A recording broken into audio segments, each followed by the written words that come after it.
Bismillahirrahmanirrahim. Alhamdulillah wassalatu wassalamu ala nabiyina al-mustafa Rasulillah wa ala alihi wa ashabihi wa man tabi'ahum bi ihsanin ila yaumil qiyamah, amma ba'du.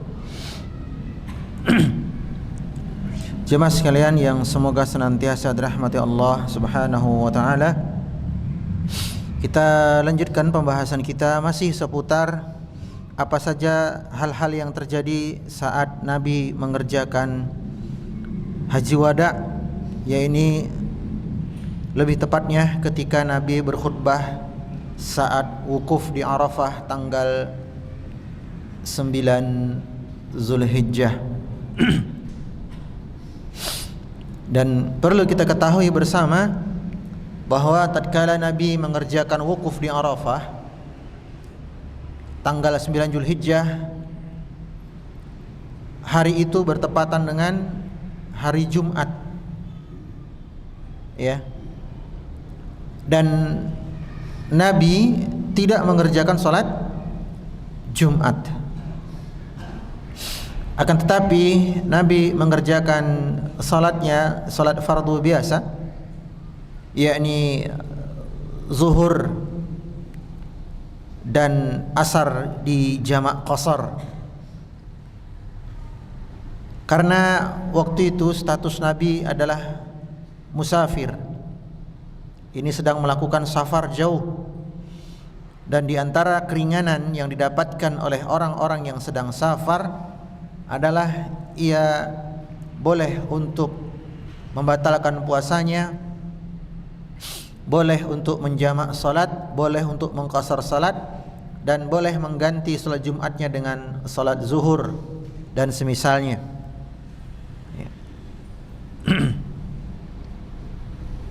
Pada pertemuan yang lalu, di antara isi khutbah Nabi yang beliau sampaikan kepada segenap kaum muslimin yang ada di Arafah, yang berjumlah kurang lebih 120.000 manusia. Yang pertama adalah masalah apa? Nyawa atau darah. Ya. Haramnya darah seorang muslim untuk ditumpahkan. Dan di antara bentuk ditumpahkannya darah seorang muslim dengan cara yang zalim, yaitu bentuk pertarungan atau duel yang dengannya keluarlah darah. Dan itu dilakukan dengan sengaja. Maka dari itu di dalam Islam, pertarungan dengan melukai terutama bagian wajah lalu berdarah, ini sesuatu yang diharamkan dalam agama. Sehingga Nabi kita, beliau jago bela diri tapi gulat. Yang mana skill ini skill mematikan, deadly, tapi dengan cara tidak menyebabkan lawan itu berdarah. Karena gulat dia adalah kuncian, submission. Dia melumpuhkan lawan tapi tidak menumpahkan darah lawan. Kecuali kalau tidak sengaja, beda cerita. Maka tidak boleh, ya, seorang muslim terlalu euforia, ya. Apalagi ternyata yang bertarung tadi masih sama-sama muslim. Tarung bela diri tapi melukai, berdarah, pecah pelipis, pecah bibir, robek telinga dan semisalnya. Karena mau bagaimanapun ini adalah tindakan kezaliman. Ini termasuk menumpahkan darah seorang muslim. Dan itu dilakukan dengan sengaja. Beda hal kalau tak sengaja.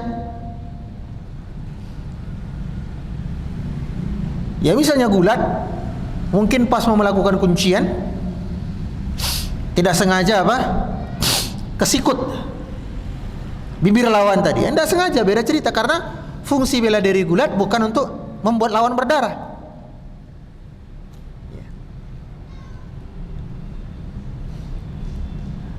Maka nih harap kita jaga, ya.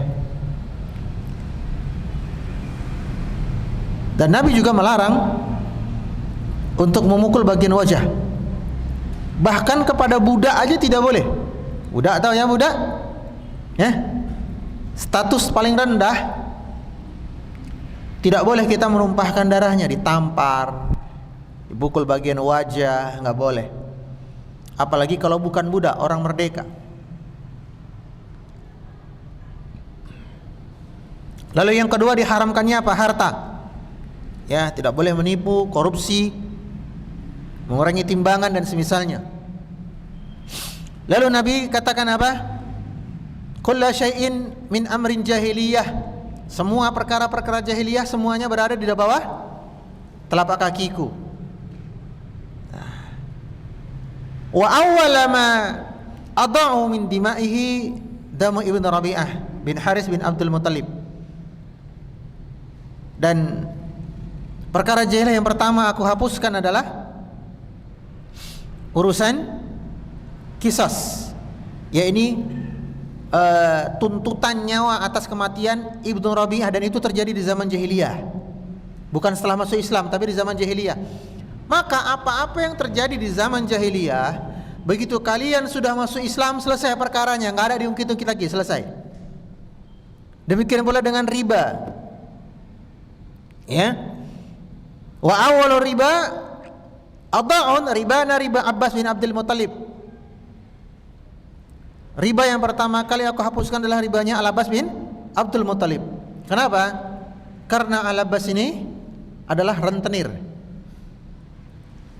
Ya, dia suka keliling-keliling kampung minjamin kepada orangnya, siapa yang butuh. Tapi dibayar dengan cara riba. Namun riba zaman jahiliyah masih lebih ringan daripada riba zaman sekarang. Riba zaman jahiliyah kena bunga kalau telat bayar. Itu kena bunga.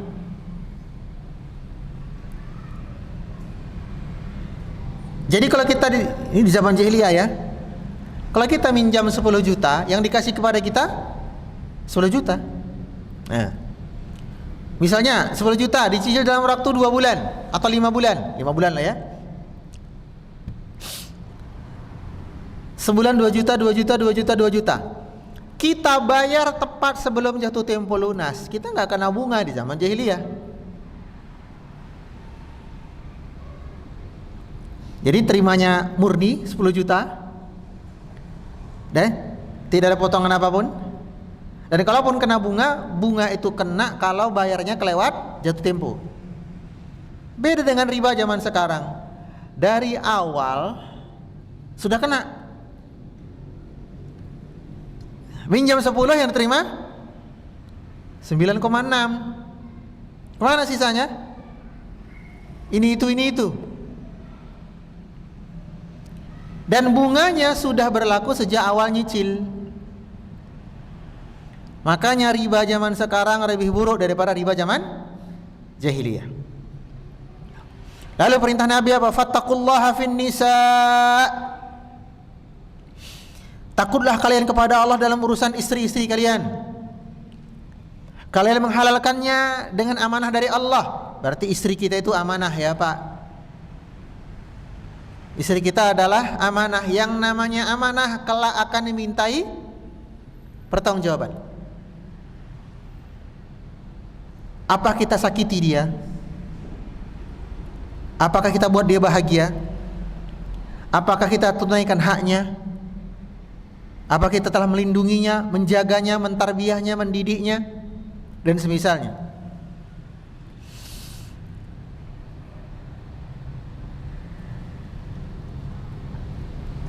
Lalu ketika seorang suami sudah menafkahi istri dengan cara yang baik, apa yang harus dilakukan seorang istri? Di antaranya, alla yu'tina furusyakum ahadan takrahunahu. Tidak boleh seorang istri memasukkan ke rumah suaminya orang-orang yang dibenci oleh suami, meskipun itu wanita.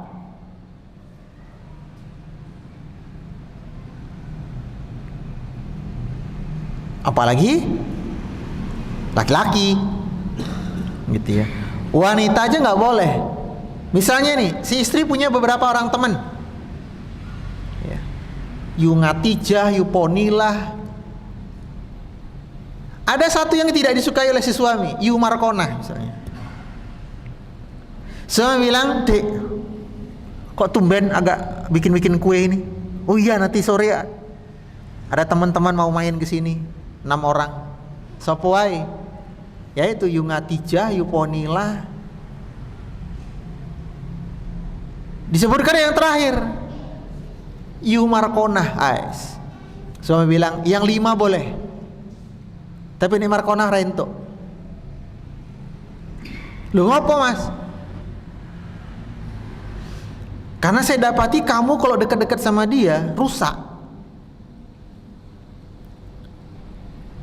Dulu ketika kamu temannya baru yang 5 itu, kamu masih baik-baik saja. Tapi ketika kamu sudah berteman dengan Markonah, banyak yang berubah dari dirimu.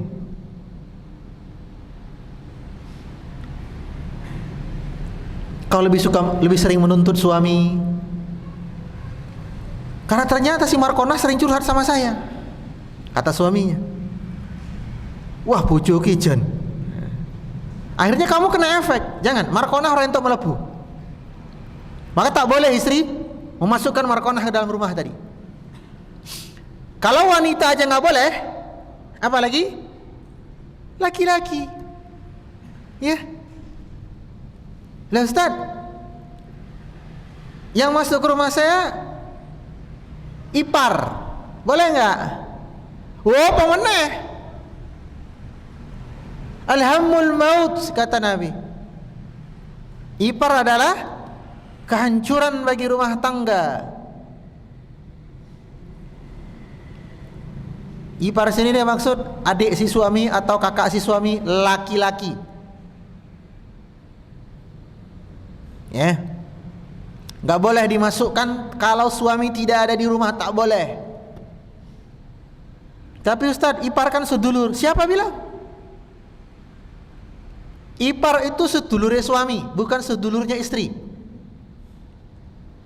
Ya, ipar yang laki-laki maksudnya. Nggak boleh. Betapa banyak rumah tangga yang hancur gara-gara seperti ini, meremehkan.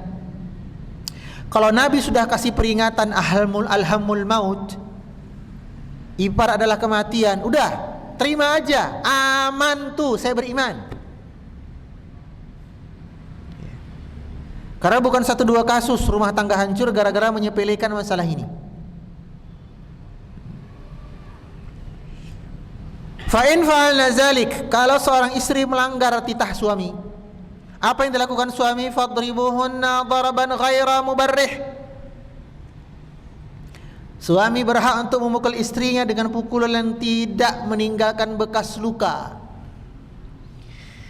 Contohnya apa? Mukul pakai bantal guling.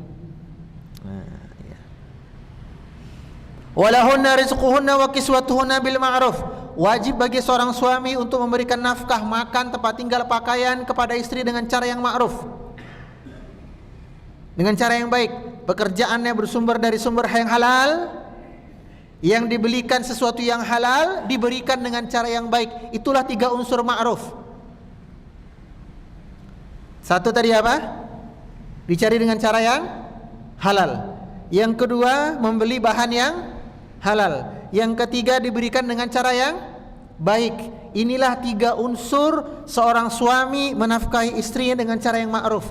Kurang dari ini nggak ma'ruf berarti. Ya. Halal dulu yang pertama, sumbernya halal. nafkahnya halal.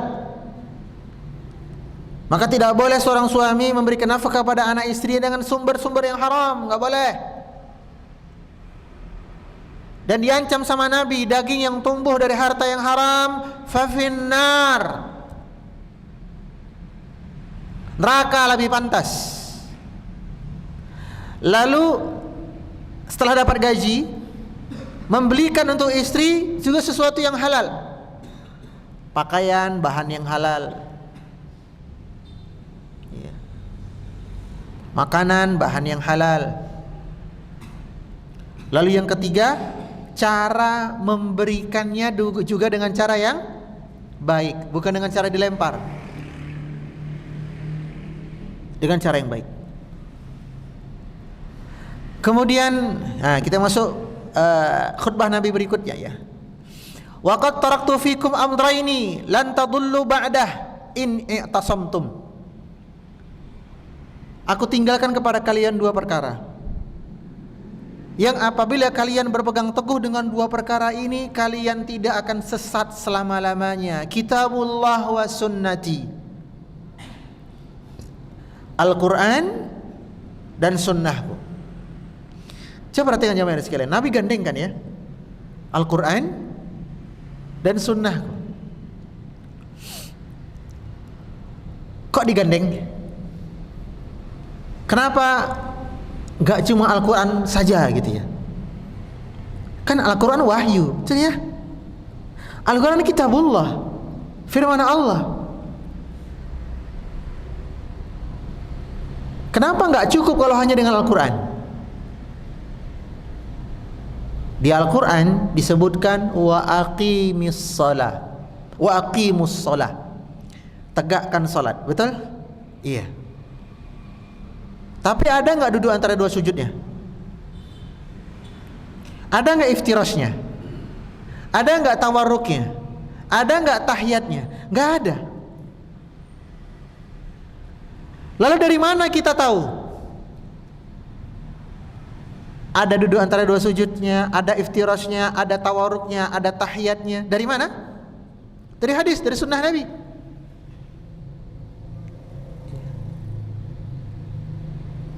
Maka wajib kalau mau selamat. Sebab di antara musibah terbesar kaum muslimin adalah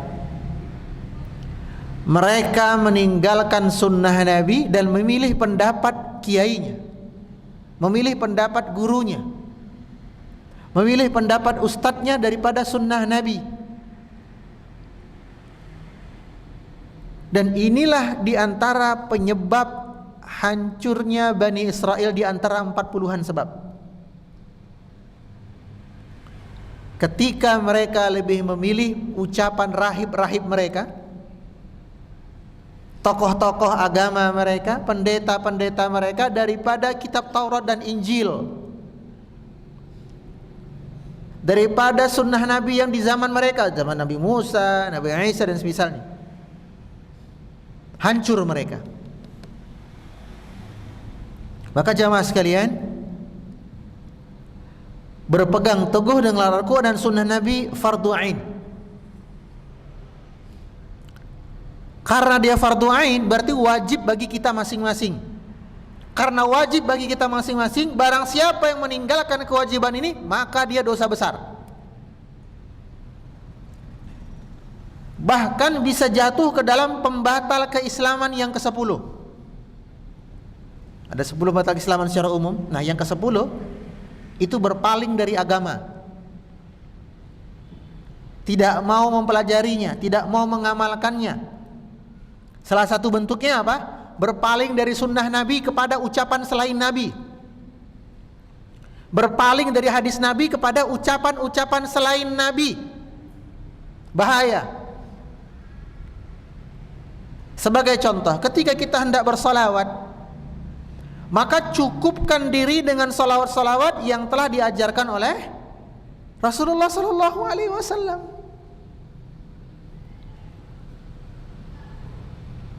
Cukup tinggal ikuti saja. Dan enaknya agama Islam, Bapak Ibu, Bukan agama Islam saja secara yang umat Nabi Muhammad, tapi agama Islam sejak dulu-dulu. Nabi-nabi sebelumnya. Enaknya adalah tinggal ngikutin saja.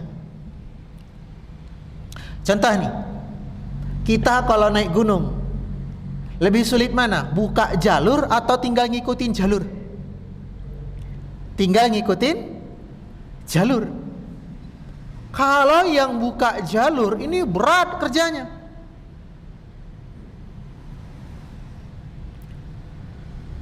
Kalau sudah ada jalur yang dibuat oleh ranger, lalu ada pendaki milih jalur yang bukan jalur yang sudah dibuat oleh orang-orang sebelumnya, pengelola, apa yang terjadi?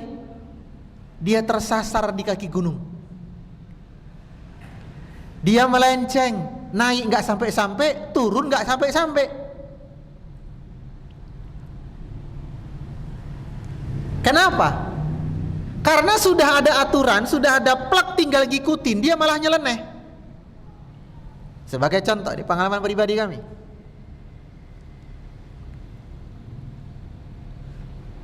dua bulan lalu, waktu saya sama anak istri mendaki Gunung Sindoro, ada 20 patok, mendaki 6 jam. Di patok yang ke-13 nggak salah, 14 mohon maaf.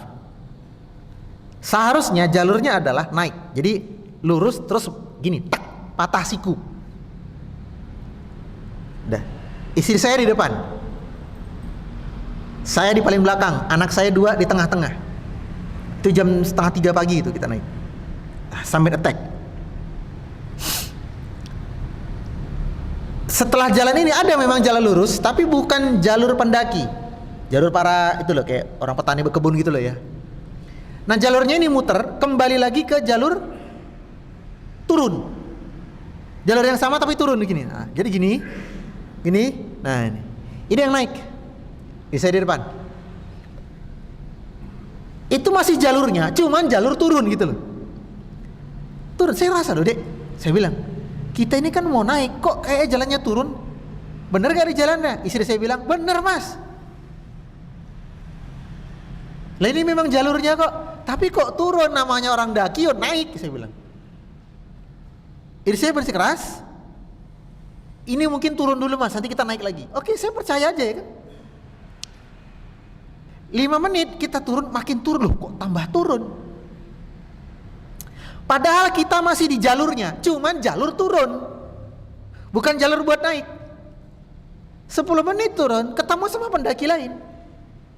Nyapa istri saya, loh bu, mau kemana? Oh kami mau muncak. Loh ini kalau mau turun bu,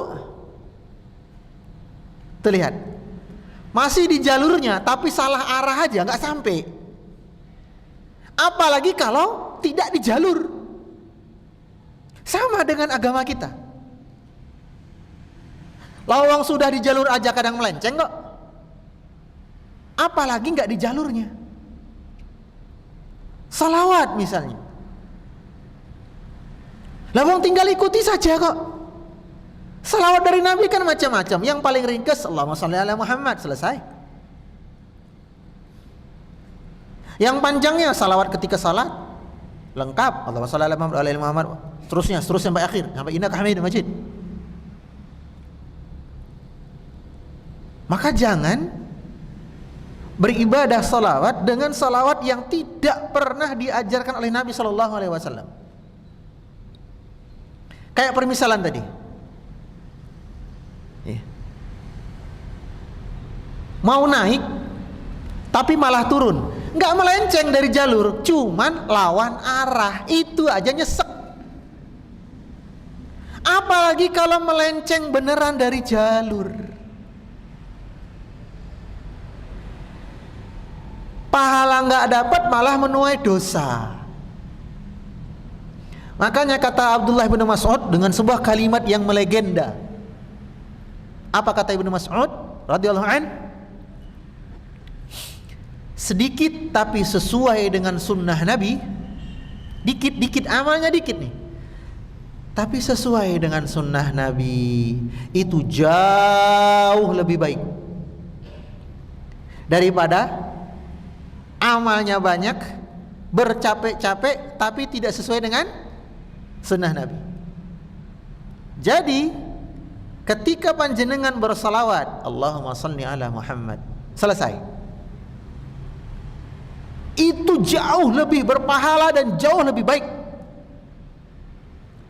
daripada panjenengan bersalawat dengan salawat yang tidak pernah diajarkan Nabi sallallahu alaihi wasallam. Meskipun Anda baca ribuan kali, yang Anda dapatkan cuma capek, dosa. Dan ini berlaku untuk semua jenis ibadah. Bahkan jamaah sekalian, kalau kita hendak berpikir jernih ya, dengan hati yang lapang, dengan ketenangan hati,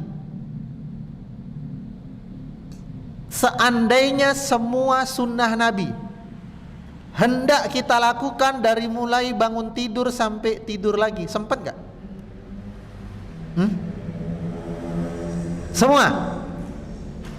Semua sunnah Nabi, semuanya tanpa terkecuali yang diajarkan kepada kita, dari mulai bangun tidur sampai kita mau tidur kembali dan terbangun ketika tidur tengah malam, terbangun tengah malam tuh ngigau atau terganggu begitu ya, semua sunnah Nabi kita tinggalkan. Sempat gak? Kayaknya gak sempet, kayaknya, karena terlampau banyak. Dari mulai bangun tidur, sunnahnya pakai baju, sunnahnya baca cermin, sunnahnya masuk kamar mandi, sunnahnya keluar mandi, sunnahnya pakai sendal, sunnahnya keluar rumah, sunnahnya naik kendaraan, sunnahnya menuju masjid, sunnahnya masuk masjid, sunnah di dalam masjid, sunnah keluar masjid, sunnah berjalan pulang dari masjid, sunnah berangkat kerja, sunnah ketika di jalan melihat pohon yang buahnya siap panen, sunnah ketika dia melihat bulan purnama, melihat matahari yang terik, melihat orang gila, melihat orang kecelakaan, melihat orang cacat. Itu kalau mau kita kerjakan semua Pak Bu, nggak sempat kita kerja.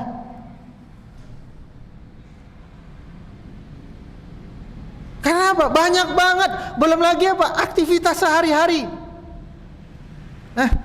Sunnahnya berpakaian, sunnahnya berjalan seperti apa, sunnahnya minum seperti apa, sunnahnya makan seperti apa, sunnahnya senyum seperti apa, sunnahnya ketika dipanggil orang seperti apa, sunnahnya ketika memanggil orang seperti apa. Wah, kayak banget, terlampau banyak. Yang mana sekali lagi, kalau itu mau kita kerjakan semua Pak Bu, Masya Allah, kita harus resign dari pekerjaan kita.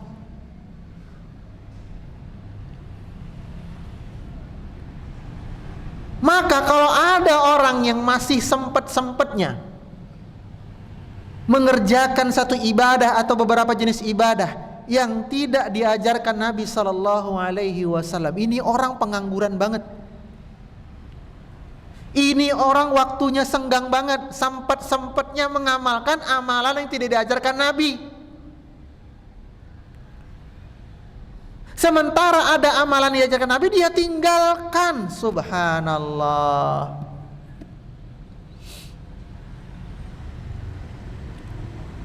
Apa akibatnya kalau begitu? Dia akan tersesat. Sebagaimana jalur mendaki tadi, dia akan tersesat. Mau ke puncak gak nyampe ke puncak, mau turun gak sampai base camp. Apalagi dengan agama kita, melenceng dari sunnah Nabi, tersesat.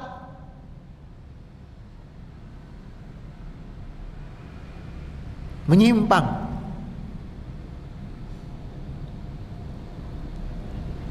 Meskipun dia bersama semua orang, ya, meskipun dia bersama semua orang. Sebaliknya, berpegang teguh dengan sunnah Nabi, meskipun sendirian, dia pasti sampai, pasti.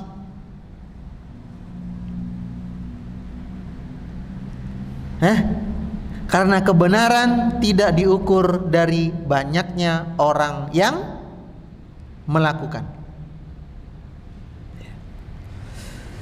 Ini titah Nabi. Kemudian apalagi pesan Nabi ketika khutbah di Arafah ini?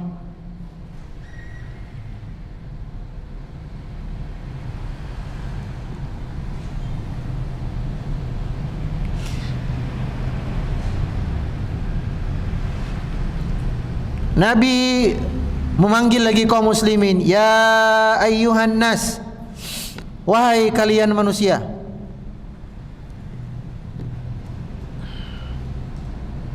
Bentar ya, saya bacakan hadisnya.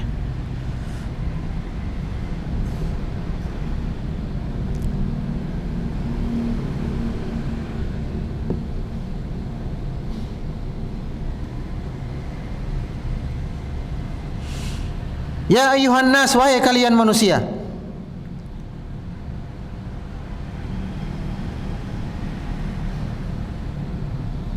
Inna Allaha qad a'ta kulli dhi haqqin haqqah. Sesungguhnya Allah Azza wa Jalla sudah menempatkan hak sesuai pada pemiliknya. Allah la wasiyatan liwarith, maka tidak boleh lagi berwasiat untuk ahli waris. Nah, ini hukum fi waris. Saya ulangi. Kata Nabi apa tadi? Sesungguhnya Allah Azza wa Jalla dzi haqqin haqqah, sudah menempatkan hak sesuai orang yang berhak menerima. Maka fala wasiyatin li waris, ahli waris tidak lagi menerima atau mendapatkan harta dari wasiat, karena sudah ada jatahnya warisan. Maka ahli waris tidak boleh dikasih harta wasiat lagi. Sebab apa? Sebab ahli waris mendapatkan harta dari waris. Kenapa? Karena di zaman jahiliyah banyak sekali kezaliman yang dilakukan oleh orang tua kepada anaknya. Sebab apa? Sebab selain pembagian waris, si orang tua juga melakukan pembagian secara wasiat, namun hanya untuk satu anak, terutama anak laki-laki. Dan ini tindak kezaliman.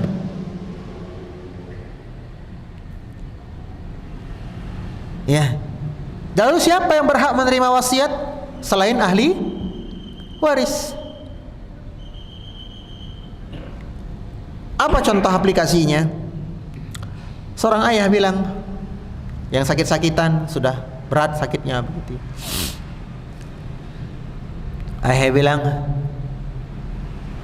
nah, anaknya ada 4 orang. Lalu si ayah sayang kepada anak terakhir. Si ayah bilang, itu mobil untuk adik ya. Kasihan, cuman dia yang belum punya mobil. Nah, ini berarti waris atau wasiat? Wasiat, karena waris berlaku kalau orang tua itu mati, meninggal, baru berlaku hukum waris. Kalau belum meninggal, hukum waris nggak ada. Kaidah usul fikih, al warithu ma'al maut. Hukum waris bersamaan dengan kematian. Nggak ada ceritanya bagi-bagi waris orangnya masih hidup, nggak boleh. Bukan warisan namanya itu, tapi hadiah. Dan yang namanya hadiah wajib bagi rata, wajib. Makanya Nu'man bin Bashir pernah dihadiahi ayahnya itu Bashir, dihadiahi seorang budak untuk bantu-bantu pekerjaan urusan rumahnya. Jadi ayahnya berwasiat, ini budaknya nanti tak kasihkan ke Nu'man. Lalu Nu'man yang menerima ini, yang dikasih ini belum dia terima, dia ragu dengan hukumnya. Lalu dia mengadu kepada Nabi, ya Rasulullah, ayah saya memberikan saya ini, bagaimana dengan yang lain? Wallahu alam, panggil ayahmu ke sini. Maka Bashir pun datang. Wahai Bashir, apa yang kau lakukan kepada anakmu? Bashir berkata, aku hadiahkan si Nu'man ini apa? Seorang budak untuk bantu-bantu dia. Maka Nabi bertanya, anakmu yang lain bagaimana? Kata Bashir, tidak, cuma Nu'man saja. Maka Nabi berkata, kau berikan semua atau tidak sama sekali.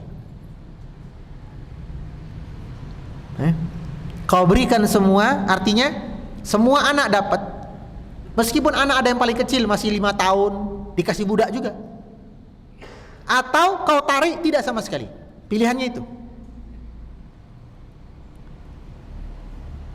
Karena Nabi tidak ingin terjadi kezaliman sejak lingkungan yang paling kecil, yaitu rumah tangga. Makanya sebagian ulama fikih berfatwa, kalau si kakak pendidikan yang menghabiskan 100 juta, adik juga harus. Karena itu bukan warisan, itu hadiah, pemberian, maka harus sama, di total harus sama. Jadi kalau kakak dia masuk kedokteran, menghabiskan dari mulai SD, SMP, SMA kedokteran, menghabiskan hampir 500 juta. Maka si adik yang mungkin di pondok, lalu sekolah tingginya bukan sekolah tinggi yang kedokteran mahal-mahal, dihitung semua. Gak pun pas banget, minimal mendekati. Berapa habisnya? Oh, si adik cuma 300 juta, berarti masih ada sisa 200. Untuk mencegah apa hal ini? Ketidakadilan.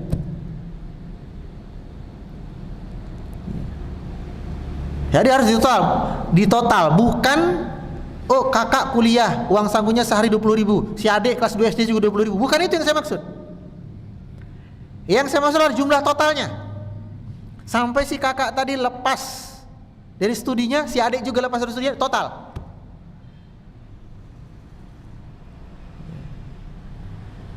Maka kita sebagai orang tua, terutama ayah, harus benar-benar hati-hati dalam perkara ini. Termasuk dalam perkara wasiat. Kemudian di antara pesan Nabi yang lain,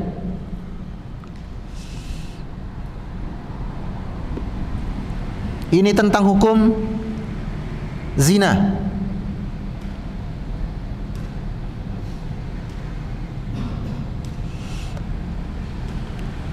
Kata Nabi SAW, al-waladu lil firash wa lil ahiril hajar.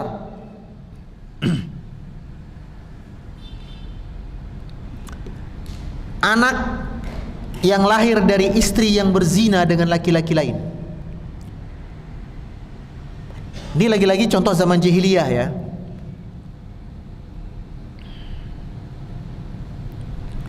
Kasus nih,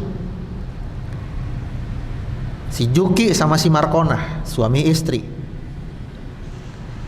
Lalu si Markonah dia selingkuh, zina dengan laki-laki lain, sampai hamil. Nauzubillah. Iya. Kemudian melahirkan.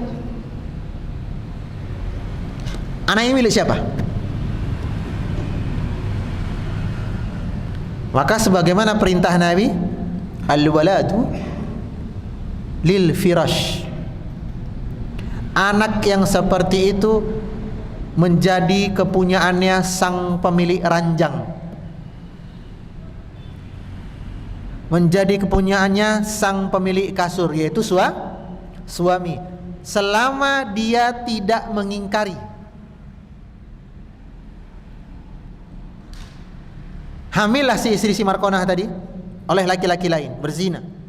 Udah, si Markonah mengakui atau terbongkar kasusnya, ini anak asal zina. Lalu suami tidak mengingkari anaknya, dalam arti dia tidak menolak, wah no zina, udah aku gak mau ngakui. Bukan, si suami nerima aja. Entah itu nerima dengan terpaksa atau suami justru mengatakan, enggak, ini anak saya ini. Karena saya ingat betul 9 bulan sebelum anak lahir, ya kita sempat ada jalan-jalan ke piknik kemana, ke hotel, dan kita melakukan hubungan intim di situ, dan saya yakin istri saya positif hamil. Sementara si istri mengakui 3 hari setelah itu kita pulang, saya berzina dengan laki-laki lain. Jadi selama suami tidak mengingkari, apalagi suami bersikeras mengakui itu anaknya, maka anak tadi adalah milik sang suami. Ya, anak tadi milik sang suami. Pertanyaannya adalah, bagaimana kalau si istri mengaku dan dilakukan tes DNA? Dan terbuktilah anak tersebut memang anak dari laki-laki selingkuhan si istri. Kepada siapa anak ini diberikan? Kepada siapa anak ini dikuasakan? Jawabannya, teknologi tidak membatalkan hukum syariat. Ya. Teknologi secanggih apapun tidak membatalkan hukum syariat.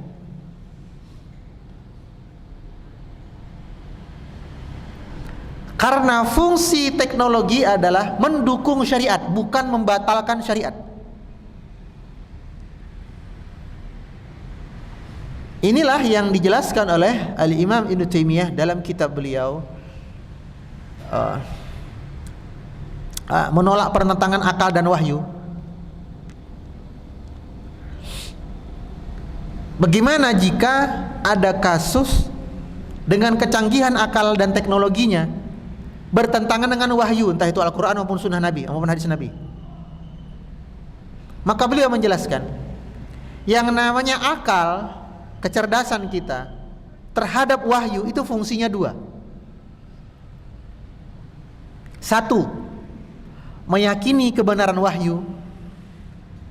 Yang kedua, mencari cara gimana agar wahyu ini bisa kita kerjakan. Saya ulangi, fungsi akal ketika menerima wahyu dua: beriman, yang kedua mencari cara gimana bisa mengerjakan wahyu ini. Ya, wallahu taala bissawab. Subhanaka wa bihamdika, asyhadu an la ilaha illa anta, astaghfiruka wa atubu ilaik. Assalamualaikum warahmatullahi wabarakatuh.